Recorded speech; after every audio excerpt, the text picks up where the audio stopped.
Once upon a time, in a busy city in Nigeria, there lived a young woman named Sandra Obadiki.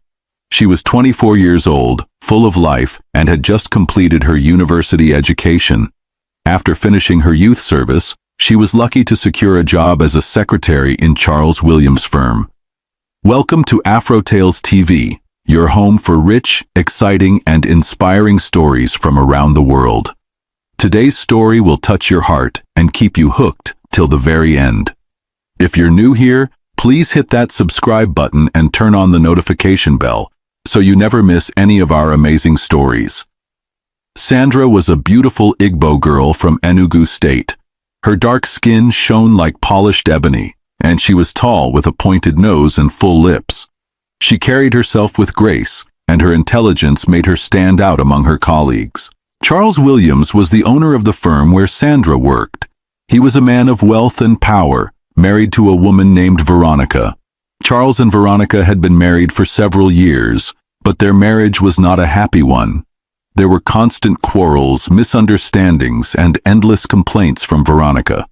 Charles was tired of his wife's nagging, and instead of going home after work, he often stayed back in his office, drowning himself in alcohol.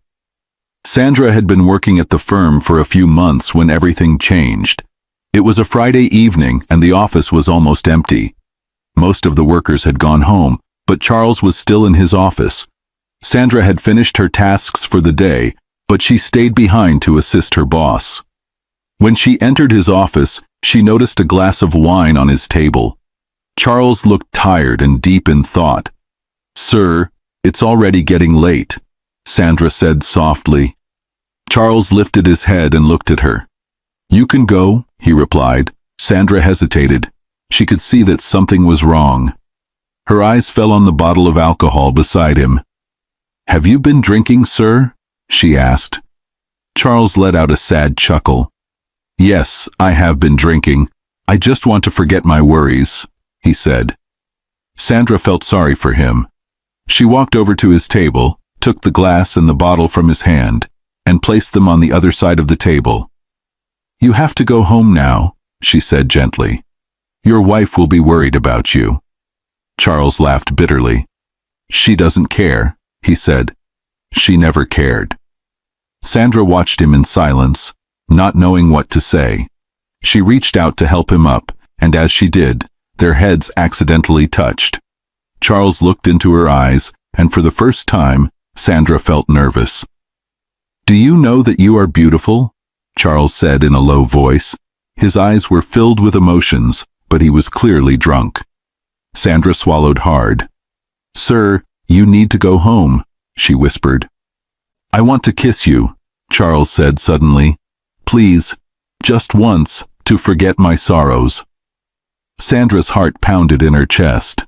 She stepped back, feeling scared and unsure. "Sir, you are drunk," she said quickly. "But not too drunk to notice how beautiful you are," Charles replied. Before she could react, he leaned in and kissed her. Sandra froze. She knew it was wrong, but for some reason, she couldn't push him away. "Sir, please don't do that," she finally managed to say. Charles sighed. "I wish I had met you before her," he murmured. Sandra was trembling. "Sir, you are drunk," she repeated. But Charles kissed her again, and that was it. Sandra couldn't resist. She didn't understand why she gave in so easily. It just happened. From that night, everything changed. Sandra and Charles became secret lovers. He would call her late at night, take her out to expensive places, and shower her with gifts. He always told her that he had been planning to divorce his wife for over a year, but he never took any action. Sandra believed in his promises. She believed that one day he would leave his wife and be with her. But months passed, and nothing changed. Then one day Sandra discovered that she was pregnant. At first she was scared, but then she thought about it carefully. This could be the perfect opportunity for Charles to make their relationship public. If he truly loved her, he would take responsibility and be with her. But when she told Charles about the pregnancy, everything fell apart. "You will get rid of that thing in your stomach," Charles said coldly. Sandra felt like the ground had opened beneath her feet. The words kept ringing in her ears. Was I being played? Did he ever love me? Was I used? The thoughts tormented her day and night. She couldn't believe that the man who once called her his queen now wanted her to destroy the life growing inside her. But Sandra was not ready to give up. She had to find a way to be in Charles's life again. That evening, Charles came home late, as usual. He was drunk. As he staggered into the house, his wife, Veronica, stood in the living room watching him. "You didn't tell me you had married a new wife," Veronica said, her voice calm. Sandra was sitting on the next couch. She had already told Veronica everything that had happened. Veronica turned to Sandra and gave a small smile. "Make yourself comfortable," she said. "As you can see, our husband is drunk for the night. There is food in the kitchen in case you are hungry. Tomorrow we will discuss this properly. Use the bedroom by the left." Then she walked away, leaving Sandra in shock. Sandra was scared when her boss's wife accepted her that easily and even told her to sleep over. All she had in mind was to tell the wife what her husband had done. She did not plan on sleeping there. When Charles heard the news that his secretary was pregnant for him, he went to his usual joint. He did not know if he was drinking to celebrate or drinking because he knew that was the end of his career if his wife found out, or so he thought. For 7 years since he had been married, he had no child, and his wife was okay with it. She did not want a baby. She did not want to lose her shape, not to talk of her smooth skin and firm body. She wanted everything to remain the same. Even when Charles complained that he needed a child, Veronica refused to listen. She wanted to keep her body the way it was. This made Charles really worried. Many times they quarreled over it. That was the reason why he stayed late at the office that day, the first day he slept with Sandra, and often, to forget about his wife's decision, he drank. But there was another problem. His wife owned the company he worked for. He did not want to leave the marriage. Where would he start from? What would he do? But at the same time, he did not want an adopted child. When Sandra told him she was pregnant, he did not know if he should be happy or sad. How would his wife take it? He did not want to lose what he had built with his wife. He loved her and did not want to hurt her. The only thing that came to his mind was to end the pregnancy. Even after making up his mind and paying Sandra for it, he still had to go to his usual joint to drink away his sorrows. It was a hard decision. That night when Charles came home drunk and Veronica told Sandra to use the bedroom on the left, Sandra became more scared. She had no intention of sleeping over. She kept thinking, "Why is my boss's wife treating me so nicely? Does she have plans to harm me while I am sleeping?" She looked at the time. It was 10:57 p.m. It was too late and too risky for her to go home. Her house was far. She thought about what to do. Leaving was dangerous, but sleeping there also felt risky.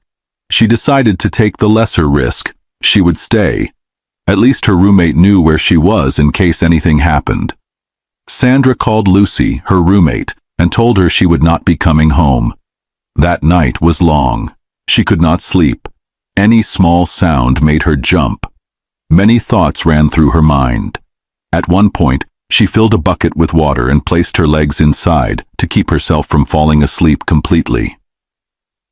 Morning finally came. Veronica entered Sandra's room. "Are you awake?" Veronica asked. Sandra nodded. Her eyes were swollen from lack of sleep. Veronica noticed the bucket of water next to her. "Did you sleep at all?" Veronica asked. Sandra was quiet. "Were you scared that I would harm you?" Veronica asked again. Sandra did not reply, but her face showed the answer. "Come on, why would I harm you? I was the one who told you to stay here. You are pregnant and need rest. You are like family to us now. Don't be scared," Veronica said. Sandra nodded. "Charles will join us soon. He is taking his bath. Do you want me to get you something for breakfast, or will you help yourself in the kitchen?" Veronica asked as she turned to leave. "I will prepare something for myself," Sandra replied. She was still afraid. She did not trust the sudden kindness from Veronica. Something was not right. Minutes after Veronica left, Sandra went to the kitchen. She made breakfast and ate. Before she finished eating, Charles was already dressed for work. Veronica and Sandra were seated in the living room when Charles rushed out, ready to leave. Veronica stopped him. "Wait," she said. "We have something to discuss." Sandra was holding a cup of tea, sipping it slowly because it was hot. Charles turned to face them. He was shocked to see Sandra still in the house. He had not expected it. Sandra saw the surprise on his face. Veronica, on the other hand, was smiling. "This is what you have always wanted, babe. Your blood. A child with your blood. So Sandra, I and my husband have decided to buy the baby after you give birth," Veronica said, still smiling as she held Charles's hand. Sandra's eyes widened. "Excuse me?" she shouted. She quickly removed the cup from her mouth and started coughing. She was in shock. She had not expected that. Sandra was shocked as she didn't expect those words from her boss's wife. How could she even come up with that idea? Charles had to tell his wife to meet him in the bedroom. He also wasn't expecting his wife to come up with the idea of buying another woman's child. Veronica walked into the bedroom, her face calm like she had done nothing unusual. Charles shut the door behind her and turned to face her. His mind was restless. He had spent all night thinking about the situation, and now Veronica was making things worse. "Veronica, what was that for?" Charles asked his wife. "What do you mean?" Veronica asked him. "You want to buy another woman's child?" Charles asked her, still surprised. "But the baby is also your child, your blood.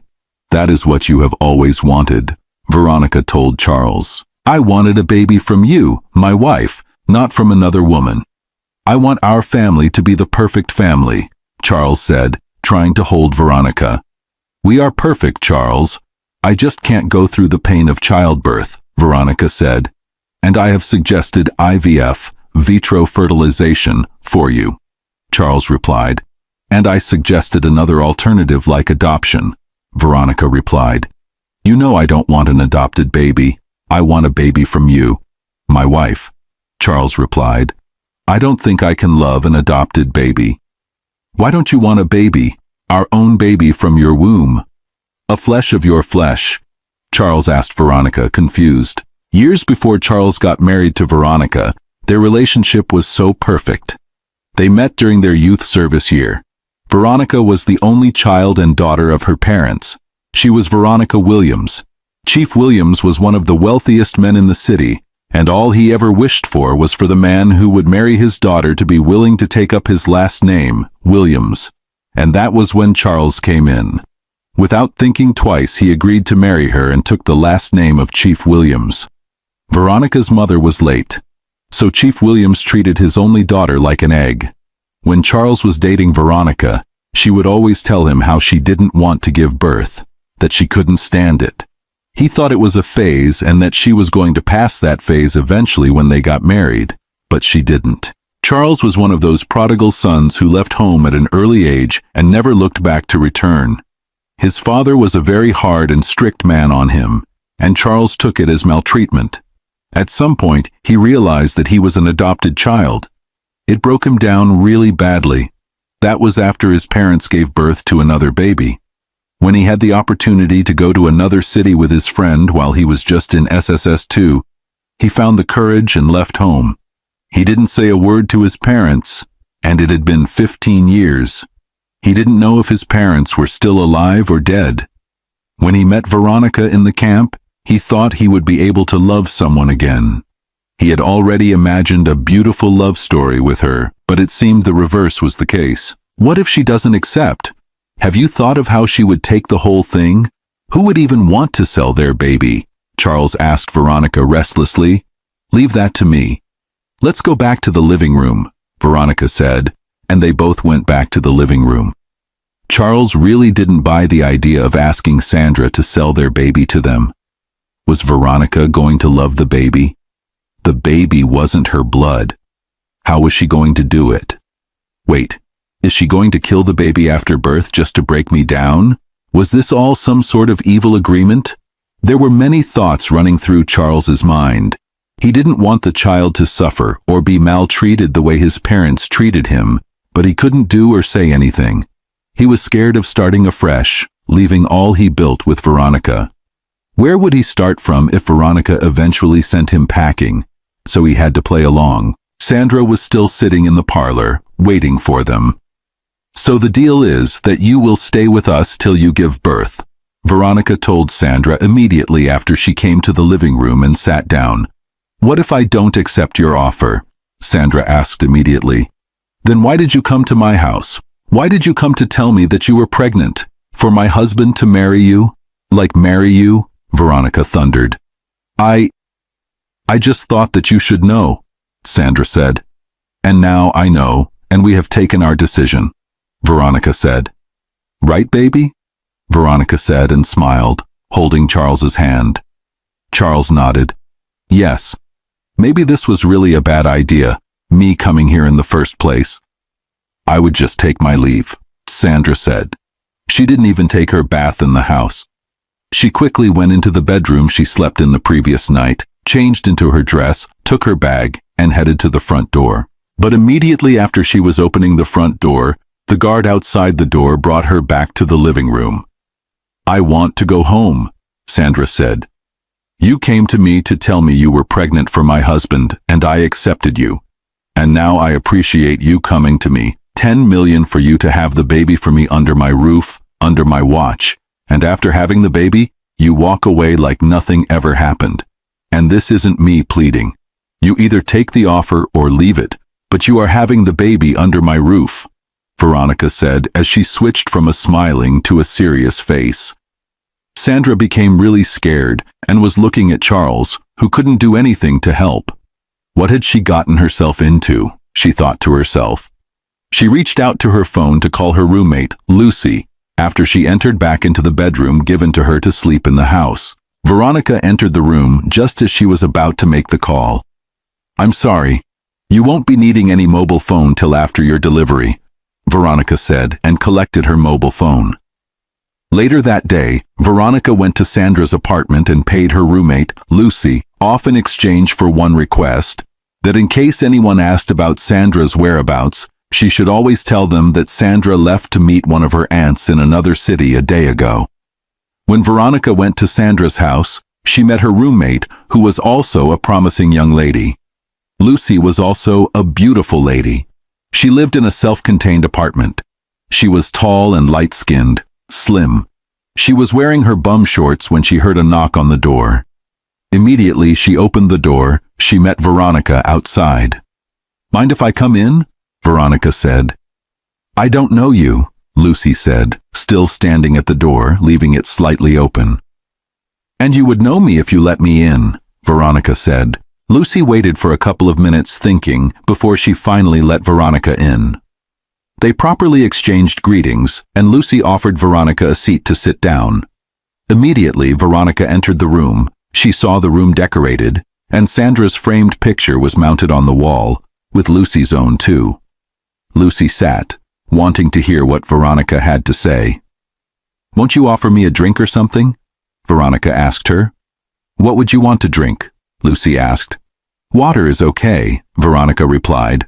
Lucy brought a glass of chilled water almost immediately. "I suppose Miss Sandra Obadiki is your friend and roommate," Veronica said after drinking a little of the water. "Yes. And you are?" Lucy asked. "Veronica Williams, wife to Charles Williams of Charles Williams' firm," Veronica said. "Ma'am, Sandra works for your husband," Lucy said. "Exactly," Veronica replied. "Did you know where Sandra went to yesterday evening?" Veronica asked her. "She said she had this urgent meeting with your husband, her boss, that needed urgent attention," Lucy said. "Is that all she told you?" Veronica asked. "Yes," Lucy nodded to yes. "Do you know that your roommate is pregnant for my husband?" Veronica asked Lucy, looking deep into her eye. "She never told me," Lucy replied. "That means she isn't your friend really. Your roommate has been having an affair with my husband behind my back. She used my inability to give birth. She has been sleeping with my husband." Tears dropped from Veronica's eyes. "All we did was offer her a job.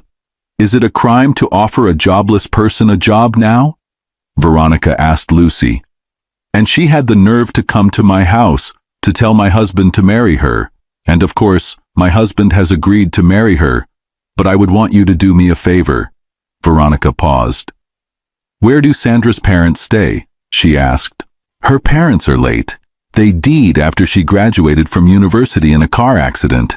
She said she has an auntie but never goes to visit her. So it's been me and her.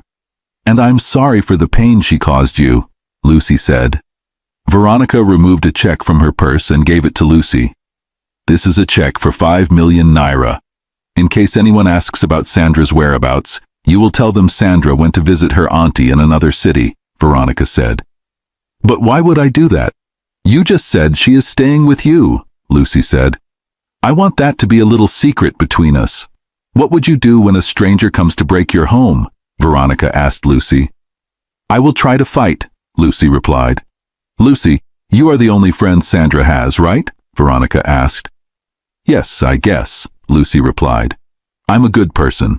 That's why I have come to tell you that your roommate is with me and doing greatly okay. She will come back, but not here. She will go to her auntie's house, apparently." After much talk and negotiation between the two ladies, Lucy finally accepted to go on with Veronica's plan. Veronica dropped the check on the table, stood up, and smiled at Lucy. "Nice decor you have here," she said as she left the house. Again, Charles went to work, but couldn't concentrate. Why would Sandra come to his house? Even if she didn't want to abort the child in her womb, she should have waited for him to come up with a plan, he thought to himself. Recently, Charles became a regular customer of the beer parlor. He really wanted to figure out what was in his wife's mind. Was she angry? Was she going to chase him away? All his life would be a waste, starting from zero again, starting from scratch. He couldn't even think about it. After having a few drinks, he decided to go home later at night just to ask his wife a few questions. He was mindful of the questions he asked. When he got home, he went straight to their bedroom. Veronica had just finished taking her bath. She was seated next to the big mirror in their bedroom, with only a towel covering her body. She was gently rubbing cream all over her body. "What if her family comes looking for her?" Charles asked, still being a bit drunk. "No one would come for her. She is an orphan. Everything has been sorted out," Veronica said, still rubbing oil cream on her body. "What if she reports to the police after she gives birth and we let her go, telling them we forcefully took her baby or something?" Charles asked. "But it's your baby too," Veronica said. "But what if?" Charles said. "That is why we would do away with her after she gives birth," Veronica said, smiling peacefully at the mirror. A cold shudder went down the drunk self of Charles immediately after Veronica said that. Immediately Veronica made mention such about Sandra, Charles became really weak. He had to sit down on the bed helplessly. "We are not murderers. We can't possibly do that to her," Charles said as he regained a little strength to talk. "Why can't we do away with her, so that you can continue your job with her? Do you really actually love me as you claimed? Or were you just here for the money, like hundreds of thousands of other men? Did you?" Veronica asked as she immediately turned to Charles to notice his reaction. Charles was speechless at that point. He gently stood up from the bed, went to the bathroom, and took a shower. After he was done showering, he tied his white towel and went back to the bedroom. He left the bedroom after putting on his night pajamas. He didn't say a word to Veronica. By that time, he was already recovering from his drunk self. Charles went into Sandra's bedroom. Sandra was sitting helplessly on the bed. She was crying. Charles knocked on her door and entered. "Have you been crying?" Charles asked her as he tried to clean up her tears from her eyes with a tissue paper he took from the table beside the bed. "Don't touch me, you monster," Sandra said with a shaky voice. "You know I didn't mean for any of this to happen," Charles said. This time his eyes were a bit clear, and he had started regaining from his drunk self.